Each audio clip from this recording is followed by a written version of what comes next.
ejo rero twahoze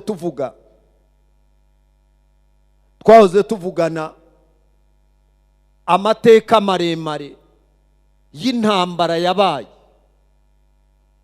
yo muri 48 na 49. Intambara yashyushye Isirayeli ikayitsinda hafi mu ijoro rimwe. Twavuze uburyo ibihugu nahoze mbabwira byose byaje byiruka biratabara, ariko bibi byubusa. Intambara barayitsinda. Bamaze kuyitsinda bariruka baragenda bafata ubundi butaka, na ziriya ntara barongera barazigarura. Izoroni yari yatanze nazo barazifata.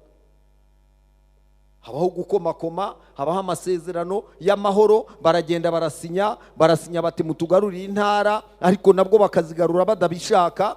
Kubera iki? Bari bagaragaje imbaraga. Nuko ibintu biza kurangira babyemeye. Ariko kuva icyo gihe, nyuma yo gutsindwa ku mugaragaro ko mu 1948 na 49, ntabwo biriya bihugu nahoze mbabwira byishimye, byararakaye. Bakajya gusinya bakicara iruhande rw'intebe y'ameza, ariko bashinga iryinyo kuri. Icyambere cyari kibateye ni ikimwara kubona ibihugu 6, 7 na babandi bose nababwiye bo bacancuro bari bafashwe bose batsindirwa icyarimwe. Cyari ikintu cy'ikimwara, nta nubwo byasobanukaga, ku buryo Uburusiya nk'inshuti zabo baje kujya inama baravuga ati kame mwatsinzwe mute?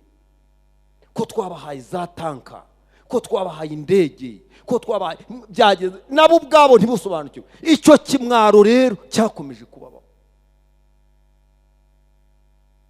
Kandi koko nawe bimeze nk'iby'u Rwanda. Nababwiye ngo bimeze nk'iby'u Rwanda. Murabizi abacengezi igihe bari bakarishye bavuga bati tuzaruhukira i Kigali. Murabizi ko leta y'u Rwanda yakoze uko ishoboye kose kugira ngo icye kubarwanya. Ariko nimwibuke namwe Zimbabwe, Angola, sinzi n'ibindi bihugu byari birimo byose, abasirikare babyo batangajwe no kubona ukuntu u Rwanda rutsinze rukabatsinda, kandi bose barahuye. Byerekana iki? Iteka iyo umuntu arwana nta motifu igaragara, n'Imana ntibijyamo. Bwira mwene so ngo n'Imana ntibijyamo. Hari igihe umuntu agira umujinya akarakara, ngo hari n'abasigaye bajya gusengera abantu ko bati Imana rwose rero aho kugira ngo umuhimigisha ahubwo giye wanyica ukankuraho, agataka mu mutaya akajya zakanyarira kubuza ngo gusengera abandi ngo batazagira imigisha. Ngo bisigaye biriho narabyumvise. Hari n'uwafashe ifoto yanjye niya Bishop azijyana ahantu mu rutare, ngarapfuka amati Imana aba bagabo tubategetse kubakura muri Betesida ukabagarura muri ADPR. Hari igihe umuntu apfa gushebeka akakora intambara yaba y'amasengesho cyangwa kandi idafite impamvu, idafite n'umugambi. Bwira mwene so ngo iyo ntabwo wayitsinda. Mu by'ukuri Abarabu bakoze ibishoboka, bararwana, barahubutse bararwana, kuko intambara yatangajwe, leta yatangajwe 10:00, nabo 11:00 babiyangaje ku rugamba. Nta motifu, nta kindi kintu, bahita bajya ku rugamba. Icyabaye rero ikibazo ni ukuyivaho batsinzwe, bagahomba ibifaru, bagahomba indege z'intambara, bagahomba ibimodoka by'intambara, bagahomba memu n'abantu batagira ingano. Icyo kintu cyakomeje kubarwaza umutima kuva muri 49 na 50. Ibyo bajyagamo mu mishyikirano no mu masezerano byose ntabwo banabyumvaga. Baravuga ati kame ibi bintu ntabwo tubyumva. Kuva rero icyo muri za 51, 52 nuko byari bimeze. 53 na 4 na 5 na 6 byarenze bigeza mu 1960 na kangahe ibintu bikimeze gutyo. Ahubwo barahisemo kujya bakora ibitero shuma kuri Isirayeli, kuko kuva muri 49 kugeza muri 66 bari bamaze gukora ibitero shuma 270. Nimwibaze nawe, no kuva ngo hafi buri kwezi bakoraga ibitero shuma, ariko ntibigire icyo bigera. Ariko uretse ibyo kandi hari izindi mpamvu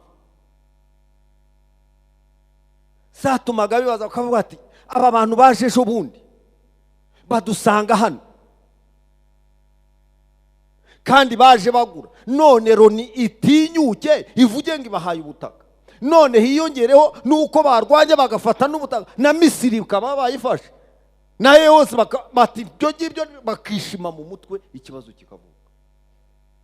Byatumye rero habaho ikintu cy'urwikekwe cyo gutekereza ko hashobora kuba intambara yindi ikomeye irenze yo muri 48. Isirayeli nayo igenda ibona ibintu biyikorerwa idashobora kuzihangana. Ndaje mbibabwire bigera kuri 7. Ari nabyo byatumye habaho intambara yo bise intambara y'iminsi 7 yabaye mu 1967. Intambara yahwanye n'iminsi 7 gusa, niko bayita. Mutese yatewe niki? Igihugu gituranye cya Isirayeli, subizaho ya karita y'inyuma ukuyeho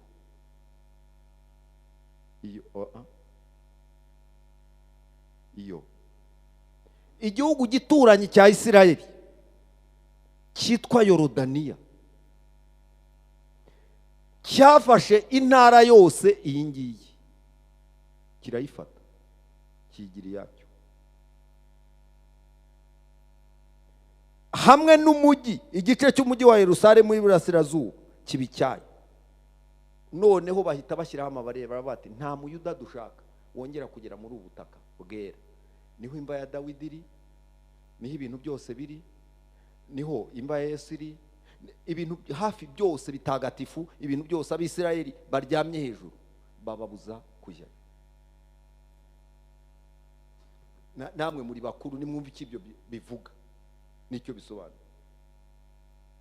Nk'ubu ngubu waza akavuga ati mbabuje kujya mu Gibutare no ku Gisenyi, nta muntu w'umunyarwanda uzongera kujya Butare, twamubaza impamvu. Ntabwo byakwemera, ntibyanakunda. Tutagiye gusura za Musée National, tutagiye gusura Ikivu, murumva ko bitakemera muri make.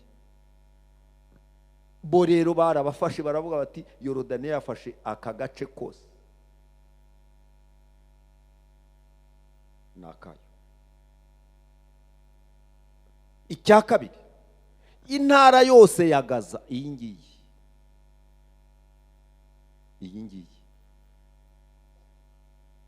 yari iri munsi y'ubuyobozi bwa gisirikare bw'Abanyamisiri, kandi bagakandamiza abasivili barimo b'Abanyayisirayeli, kandi ikaba inzira ikomeye cyane yakoreshwaga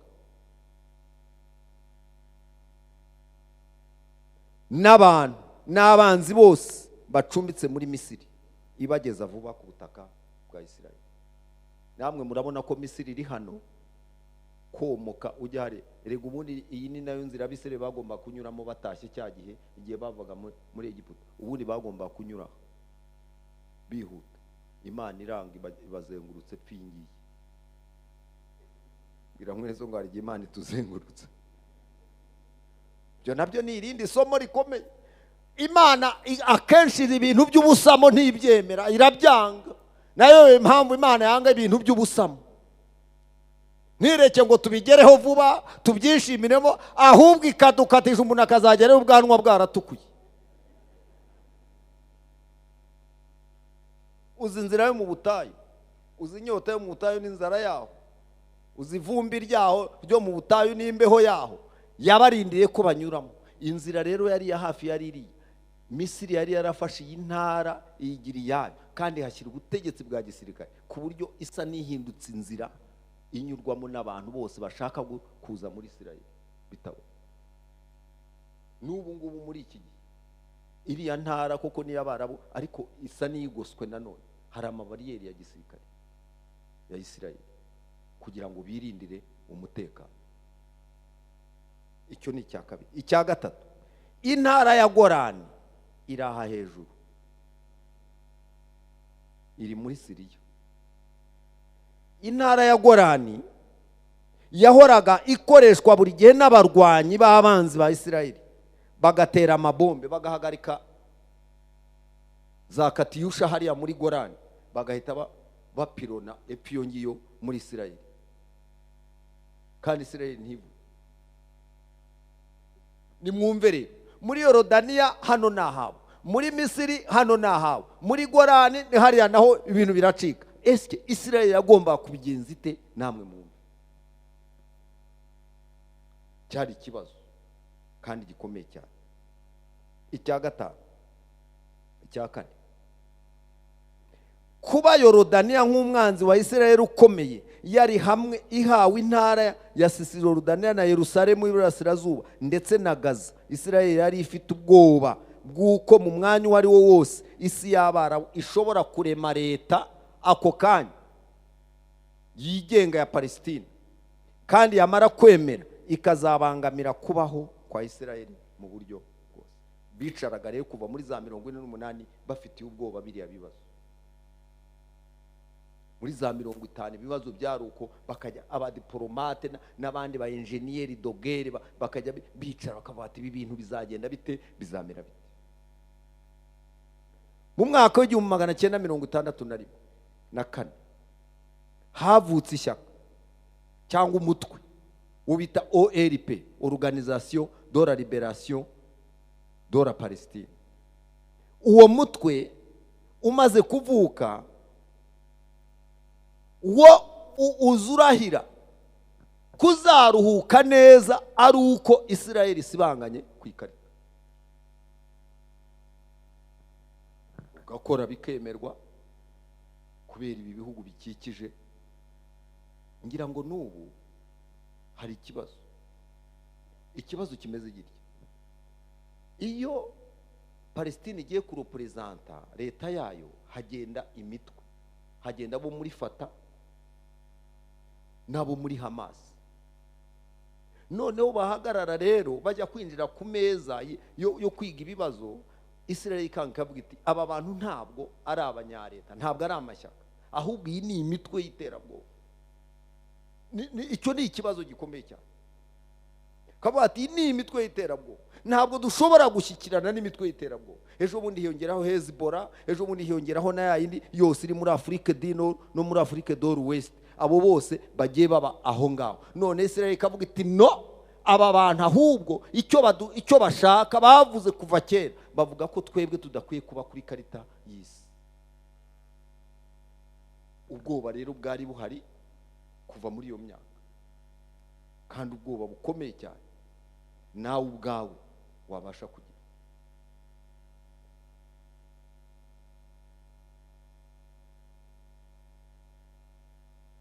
Kantu karazima. Hanyuma ikindi, mu byumweru bike byabanjirije intambara yo muri 67, abayobozi bakuru ba Misiri n'Abasiriya bari bafite imvugo bahoraga basubiramo kenshi, bavuga ko hagiye kuzabaho intambara izagera ku ntego yo gusibanganya Isirayeli ku ikarita. Iyi Isirayeli yumvaga iyo mvugo, yibukaga ko nanone ishobora guhura n'ikibazo cy'itsembabwoko rya kabiri.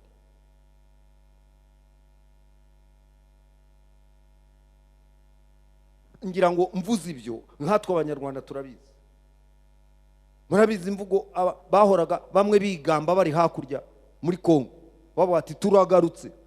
Higeze no gutera ubuhanuzi bw'ihahamura, sinzabwibagirwa. Umuntu yigeze guhaguruka arahanura, aravuga tumva karabaye. Muravuga ngo amaraso yaramenetse, birya byari bitonyanga, noneho haje indo, ati ngiye kubona mbona ibidobo biterekeranye. Tuyiteka arambwira ngo yamenetse yo ntagira ingano. Uzi ko abantu bahise bahunga, uzi ko abantu bahise bagenda, bamwe bavaho baravuga ati turibuka ayamenetse niyo make niyo make harya ubu ngubu, ubu nibwo umuntu wese akadagadwa. Bibuka Meshaki ahanura avuga ati amaboko ya marayika aramanutse, kandi amanuka kimwe cy'akagaye cy'abatuye igihugu, n'ugufyeta wa mugani w'Abarundi. ngo ufyefyeta, niko bari tazarajya tubwira ngo nugufyefyeta. Ndabyibuka twari mu iteraniro Rwamagana, hari abayisilamu murabizi ko batemera Yesu, ariko uwo munsi baramwatuye. Ndavuga ntumva yewe mugende bwoba n'ubwoba. Aravuga ati ndahamagara abantu bashaka kurokora ubugingo bwawe, ngiye kubona murabashehe.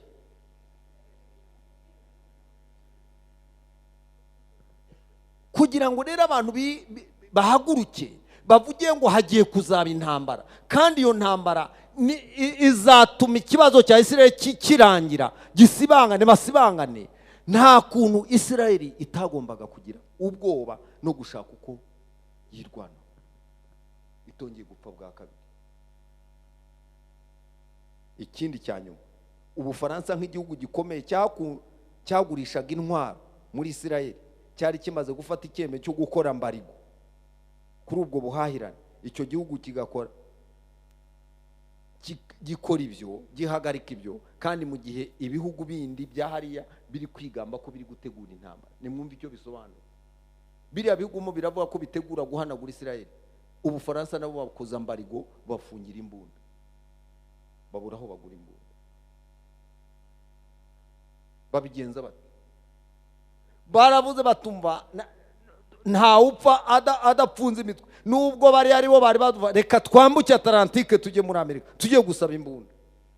Bagira amahirwe bagerayo, basanga hari abana babo babayo. Mubyibuke bahageze barabata imbunda dukeneye nizi, barazandika barazivuga, barazibaha, baraziza. Uravuze ngo amina, nibyo. Barazibahaye, barazibaha, barazizana. Bicara biteguye ko umwanya wari wo wose ikibazo gishobora kuba, bagahita bahaguruka. Hirya naho ubwo ibintu mo biracika, abantu nabo bari mu nama zo gutegura iyo ntambara. Iyo ntambara yagombaga kuba ikomeye cyane. Ubwo ibintu byari bimeze bityo, abazi kwitegereza babonaga ko nta gisigaye, ahubwo ko intambara ishobora guhita itangira mu mwanya uwo ari wo wose. Ubwo nibwo ibiro by'ubutasi by'Uburusiya byatangurana, bihita byemforoma Misiri, birabwira ati harimo harategurwa intambara, Isirayeli iteguye intambara, murabe maso. Barusiya ngira ngo ni inshuti ya kera y'ibihugu by'Abarabu, Uburusiya. No mu minsi yashize higeze kuba akantu Abarusiya basana naho bitambitse, babainforma ko ikibazo gishobora kuvuka umwanya wari wo wose. Bukeye bwaho Perezida Nasser wa Misiri asaba ko ingabo za ONU zabaga muri Sinayi ku rugabano rwa Misiri na Isirayeli zihava, agahita ashyiraho izi. Mwibaze namwe ahangaha, hari ingabo zahabaga zahashyizwe na ONU, arazihakura zigarura mu Misiri, ahita afata ingabo ze azishyira hariya kugira ngo zitegure zibe ziri tayari n'imbunda, umwanya wari wose zihite zinjira muri Isirayeli.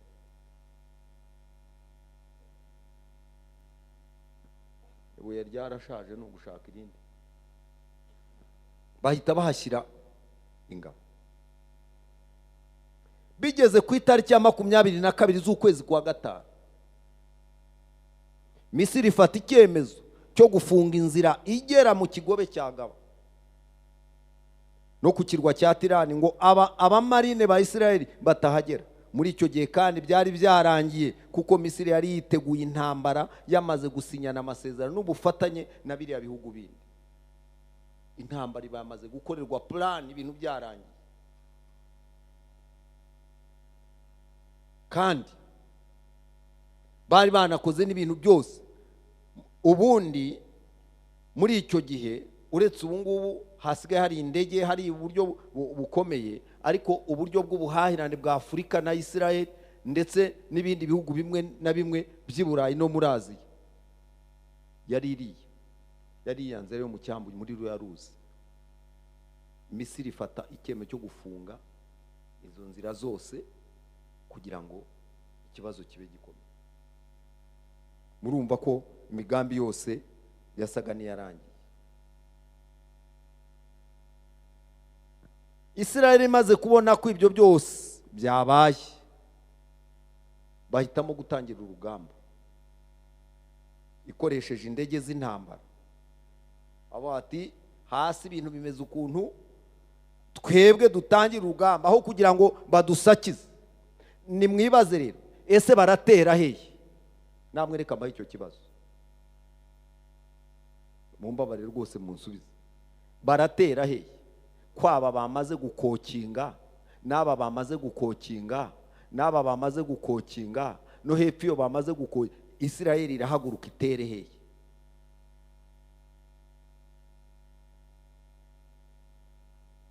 Buriya Imana ni umuhanga cyane. Niba Imana ariyo yahamagaye umuntu, niba Imana ariyo yishingiye umuntu, inyuma nibatera n'imbere bagatera, Imana ifite inzira nyinshi. Haleluya. Imana ifite inzira nyinshi zo kugutabariramo, we amajwi avugira iyo Imana ikarwana nayo n'andi yose. Nta kuntu byumvikana uko Isirayeli yagomba kurwana iriya ntambara. Baravuze bati rero reka twerekeze imbunda muri Misiri, niho hakomeye. Bafata icyemezo ku itariki ya 5 z'ukwa gatandatu mu gitondo cya kare saa 10 za mu gitondo. Abanyamisiri bakanguwe n'urusaku rw'amabombe, bakanguwe n'urusaku rw'amabombe yasana. Bagiye kubaho bi, bagumanira ngo bi, yamaye bi, bintu bituragurika, bintu bikomeye. Ngo bari bafite indege zitwa za Mirage, zinyaruka zihuta. Yabirashe nk'ahangaha ikabigeza i Remera, igihe ivumbira igitumuka mugira gutya ikaba yagarutse. Igihe mukiri muri ibi, muri waraye muticiyeho ikabiturutsa ikabe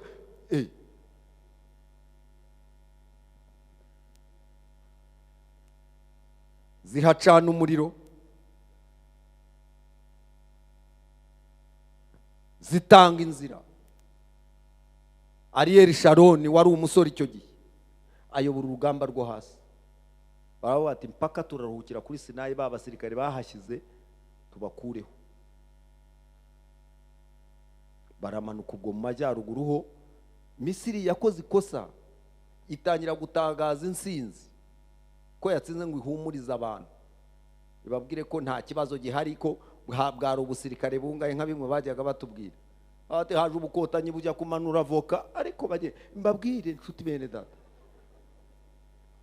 ngo haje ubukotanyi ngo 6 ngo babufatira muri voka, ngo uwo ni kantano kuri ariko bene data muri cyo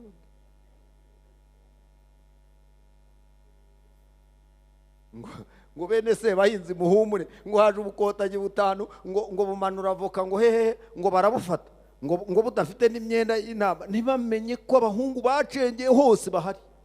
Je natangajwe no kumva ngo ibutare bahafashe, ngo naye bahaba ni Bugesera, ukibaza banyuze he byagenze bite. Abandi bari mu yemwe. Reka mbabwire, Misiri yatangiye gutangaza ngo nta kibazo gihari, batangira kubigira difize, bati bwari utuntu tw'udutero, naho kumbi umuriro watse. Bituma Yorodaniya yishuka, iravuga iti noneho turirimba insinzi, twari turyamiye amajanja turirimba insinzi. Bisanze Isirayeli yahageze. Bakiri muri ibyo, abaparashiste batarenga 50 babamanukiye Yerusalemu. Ingabo za Yorodaniya zikwira imishwaro. Ubwo bari kuvuga gutyo, ntabwo bazi ko ingabo za Sharoni zambutse zaraje cyo kora zikubitana nanone na mbushi y'umujenerali witwa Abedi Gamasi, wari ukomeye cyane, yari akomeye mu ngabo za Misiri, yari indwanyi kabuhari. Niwe bari bajeje ibitero byose byo kuri Sinayi babimuha. Ariel Sharoni agwa muri uwo mutego, arwana nabo amasaha 6. baramurasa, barasa abasirikare be, hagwa abatari bake. Ngo haza diviziyo ya 82 ije mu kirere, irahumbahumba. Ariel Sharoni abona inzira arakomeza, noneho aba yiyongeremo imbaraga, n'abasirikare be barashushubikana ingabo za Misiri, bazegeza kuri Canal de Suez. Bagiye kwambuka ngo bazi Cairo, induru zibaziravuze bati nimurekeraho, twabyuvuze ko mufite imbaraga ariko namwe murakabya rwose ibyo bintu ntabwo. Abandi batoya, mureke tugende. Bagaruka inyuma, bafata ubutaka bwose bwa Misiri.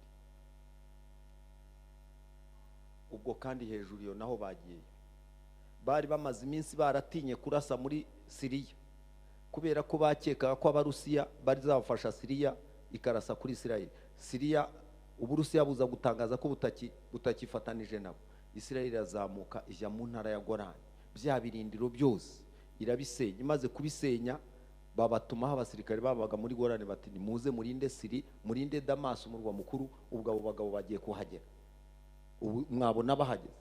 Abara bari muri iriya ntara bahita bajya kurinda umurwa mukuru. Isirayeli ibifashe aka gace kose, ifasha agace kose, ifata na Misiri, bafungira Feraho ngaho.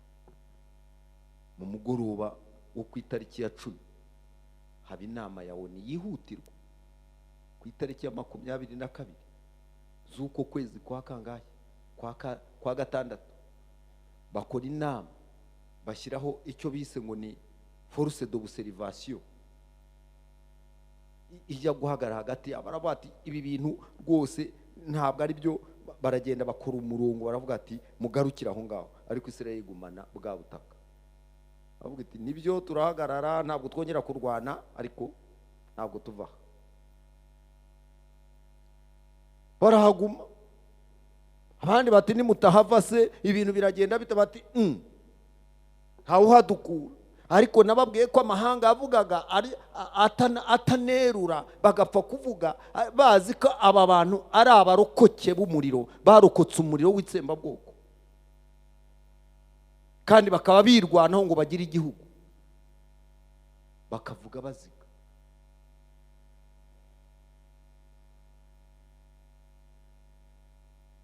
Ku itariki ya 7 nibwo bafashe intara ya Yorodaniya. Ku itariki ya 8 baba baromotse bagiye muri Siriya, baragenda. Intambara iraba irangira, Isirayeli yongeye gusubirana ubutaka bunini nk'uko byagenze muri 48. Ibyo yari yaragisubiza irongera byigaruza. Hatangira kuba imishyikirano no guherekanya imfungwa z'intambara. Batangira kuvuga bati intambara yarabaye, mwafasha abantu benshi, ni mubare kuri. Barahererekanya kuva ngira ngo mu kwezi kwa gatandatu kugeza mu kwezi kwa 4 k'umwaka wakurikiyeho, bari bagiherekanya imfungwa z'intambara. Isirayeli ibera abantu ikibazo. Abarabu bongera gutsindwa bwa kangahe? Bwa kabiri. Noneho barunama baravuga bati ibi bintu ni biki? Ubwo bateguye indi ntambara yabaye muri 73, yo bise yo mu Kipuru, yabaye igihe abayahudi baba bakora ibirori. Nayo iratsindwa, yo nzayivugaho ubundi. Ariko icyasigaye ari ikibazo. Baragoragoje, amahanga arongera agoragoza, aravuga ati kame mutwumvikane, koko mwarahafashe, ariko se muragira ngo abavandimwe bo baje hehe? Kandi ubwo Abarabu hafi bose babaga hanga bahise babaderoje, bajya muri Yorodaniya bakoraho inkambi, bajya muri Siriya habaho inkambi, bajya muri Libani habaho inkambi, bajya muri Arabi Saudite no muri Iraq habaho inkambi, hose bashyiraho inkambi. Isirayeli rero yo itangiye gukora za operation zo gutahura impunzi. Bakora iyo bise Alibaba, yatahuye 200,000 byabaga muri Iraq.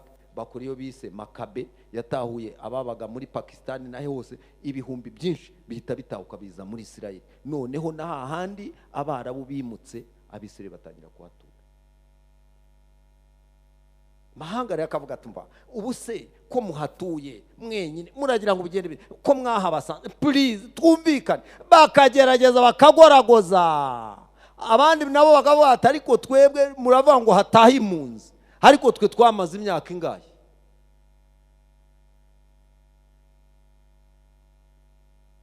Ni mwamaze oya nimutubwire twe twamaze ingahe? Bati ntituyizi ndi nk'igihumbi na none abandi bamaze 10 n'ingahe ngo ni amahunzi.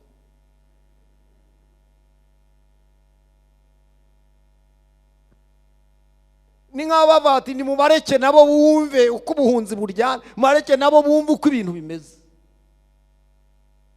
Ikibazo kikavuga leta nyinshi, mbabwira imishyikirano ya henahise ko yabaye ikongera ikaba, yabereye muri za Norvege, yabereye muri za Mezoburanche, yabereye mu Busuwisi, yabereye muri za Esipanye, yabereye mu Budage, bahujwe na biriya bikomangoma mwumva by'Ubwongereza n'Ubudage, byagiye bicara bikavuga ati twiyiziye noneho ikibazo turagikemura, bakakidebata bakakivuga. Israel ijya kuvuga ikavuga iti nibyo turabyumva, ariko se biragenda bite? Nibwo habayeho rero uburyo bwo kugenda boroshya ibintu, bavuga ati ibyo ari byo byose koko reka tubahemo ahantu hamwe bahature.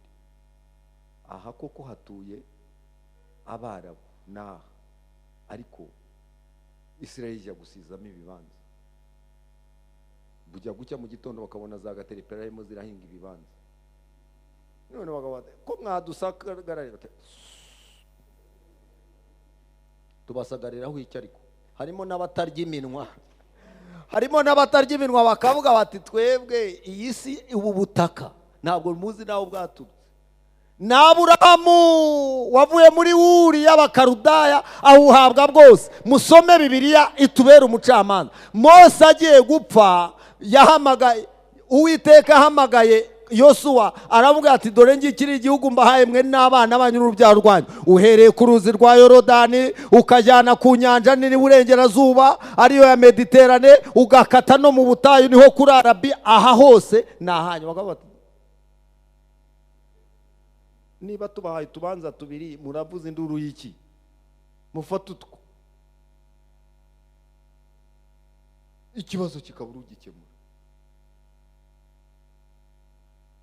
Baja mu mishyikirano bakavuga ati koko kamemu namwe murabizi mwamaze imyaka nyine mudahari, nta kundi nyine nubwo mwaje, ariko n'abavandimwe please. Hari ibintu rero byo muri politiki nyine by'abavandimwe, n'abavandimwe n'abava, ariko bo ntabwo abasioniste babandi babaheza nguni bo nibyo no kubwira ngo n'abavandimwe ntabwo babyo. Hakabamo n'abandi nabo bavuga bati reka abo ngabo nabaje vuba bavuye he barudi. Ikibazo kikaba ikibazo.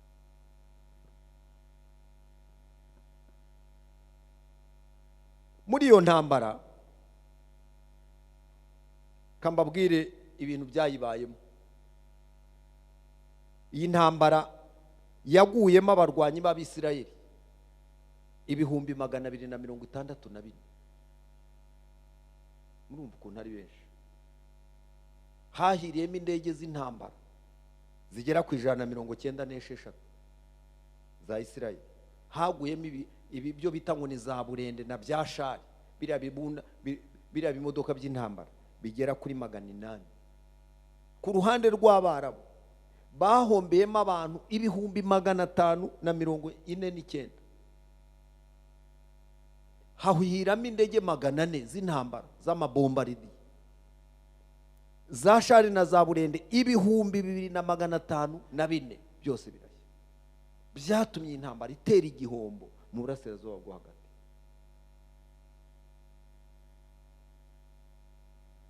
Bagenda bagaragaza n'imibare yayiguyemo y'Abanyamisiri, igihugu cyagushemo abantu benshi ni Misiri. Kugeza uyu munsi Misiri ifite igihombo gikomeye cyane cyaturutse muri izo ntambara. Abantu be basigara bibaza bati eske ibi bintu bizagenda bite?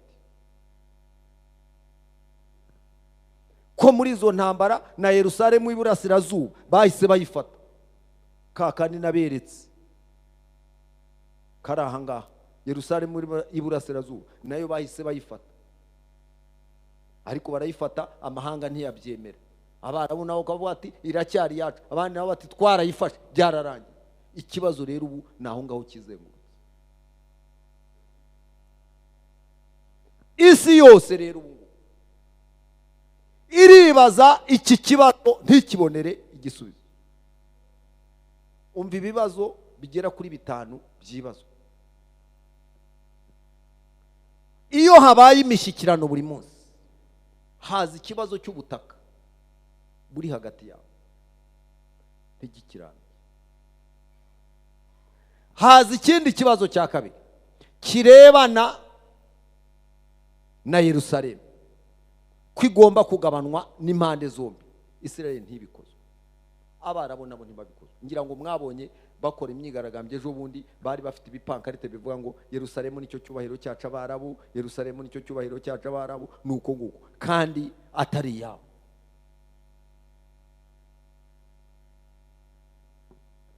Umuntu wese ugiye gukozaho intoki arababwa.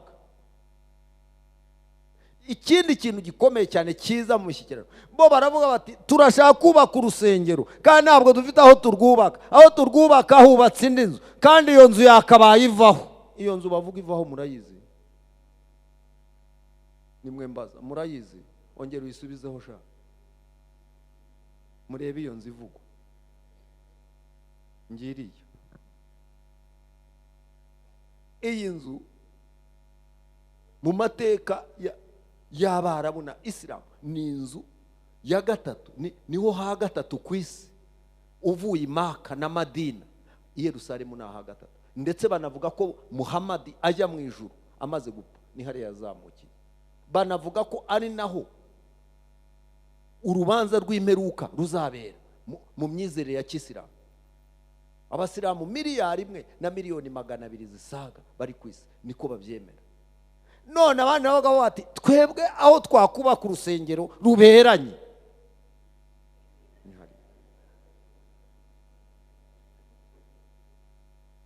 Ndagira ngo wowe mbwire uko waruca urwo rubanza. Abadiplomate rero bicara ku nama, ku meza mu nama, bagasinya bati basi nimuze mukorane no mu biganza. Bavuze amasezerano y'Amerika David, aho bari abayobozi ba Israel n'abafata bagiye rwose bakorana mu ntoki bati ibintu birarangiye biratunganye. Bagera y'abasiyoniste bagabatereka deka ibintu byose byo muvuga nibiki, mwabunyoye hehe? Cyo ntabwo byemera. Icyo kwibaza, eske koko ubu ejo bundi hari watubwiye ngo bamaze kurundarunda ibikoresho byo kubaka urusengero biri ahantu keriko pari dore mu byahariye. Aho babirunze na amakuru ariko adafite gihamya, yandazerera, ntabwo nyazi, sinzi niba ari ukuri. Niba watubwiraga nawe ari bya rushyushya rugamba simbizi. Aravuga ngo bategereje ko ifirimbi yanyuma ivuga, sinzi uzayivuza uwo ari we. Hanyuma ngo uyu musigiti ntabwo uzamara n'umwanya. Ariko se koko twe tugarutse tukabyishyiraho akaba ari twe uwaza akavuga ko adusenyera urusengero, koko twamusengera? Ndababaza, twamusengera? Tubonye azanye gateripirari igatangira guhinga. Mwami Yesu, mu izina rya Yesu, to wa muzimu we, to niko twabigenza? Ntabwo twavuma umuzimu, ahubwo umuzimu twaba twamubonye uwo ari we.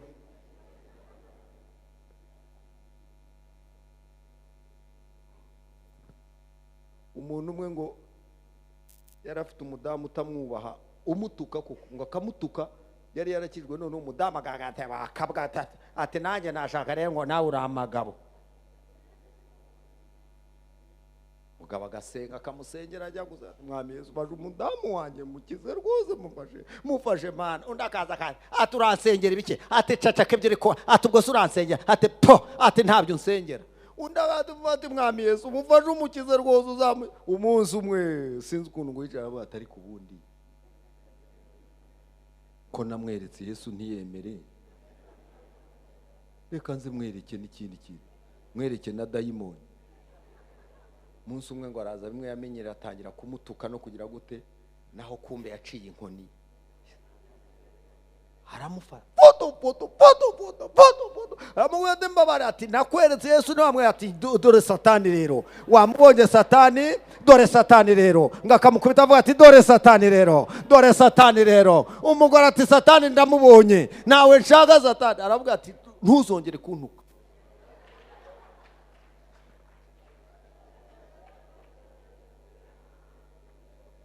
Ntabwo mpamya ko waza gutyo byakunda.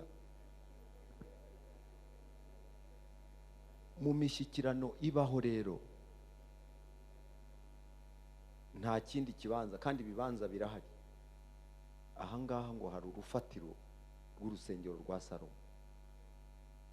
Urusengero rwa Salomo rwashenywe ruri hariya. Ukavuga ati nta handi, niwo musozi w'Uwiteka, niho Salomo yubatse, niho Dawidi yari yaravuze, nta handi. None si ikibazo twibaza ngo eske ubwo icyo cyo kiraganisha he? Niba abandi bavuga bati amahoro tuzayabona ari uko twarwubatse, niba abandi bavuga bati amahoro tuzayabona ari uko twongeye kurusengeramo, kandi mbibutse ko umunsi rwubatswe mukumva ngo rwubatswe nirwo Antikristo azafatiramo feri ya mbere. Azarufatira hari, nzabivuga mu cyumweru kindi. Feri ya mbere azayifatira muri urwo rusengero, niho azigaragaza ababwira ati mwarwubatse naje, bagire ngo ni Mesiya koko, amarane n'abagahe gato, yiyambura ikoti rya Yesu, agaragaza uwari washinyiki.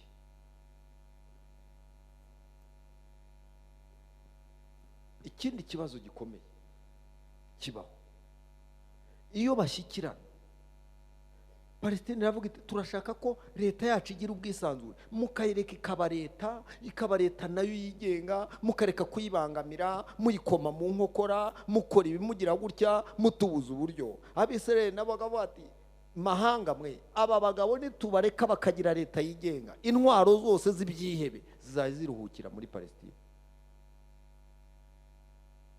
Hata abantu bakorana n'ibyihebe, ntimwabibonye se ejo bundi bituritsa umuturirwa wa Leta Zunze Ubumwe za Amerika? Ngibyo ibyo basiganaho ntibikunde. Aho bigana ni hehe rero? Niho nzavuga nongeye kwigisha. Biragana ahantu kandi harimo hategurwa, abantu niba bizi ibintu byamaze gukorerwa plani. Biragana ahantu kandi ntabwo ari abantu babikoze, ahubwo ni Bibiliya. Murabizi ko ibintu biba ku Bisirayeli bose ni ubuhanuzi bwo muri Bibiliya, nibizababaho nabyo birimo ahangaha. Niba byaritswe hari Magedoni, niba byaritswe Gogi na Magogi, byose biri ahangaha. Aho biganisha ni aho ngaho. Amahirwe dufite nk'itorero ry'Imana, amahirwe dufite nk'abasenga Imana, mbwira mwene so mukore mu kiganza mubwire ngo amahirwe dufite nuko uwo muriro utazaka twebwe tukiri ahangaha. Ushatse wakomera Imana amashyi menshi.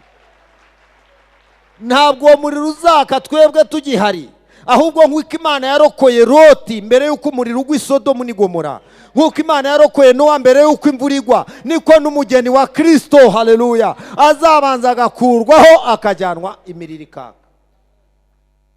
Icyo kora hari hano avuga ko itorero rishobora kuzabibonaho gato cyane, agahe gato cyane.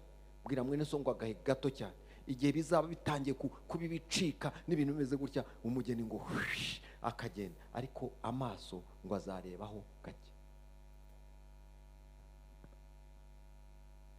Nigeze gusenga rimwe, twabaga muri Tanzania nigaho bitasanyara. Ndabana Imana, ndumva nshaka kuza kukubona ukanyereka kwa kundi wakubise Satani ukamuhanura. Umva nawe iryo sengesho.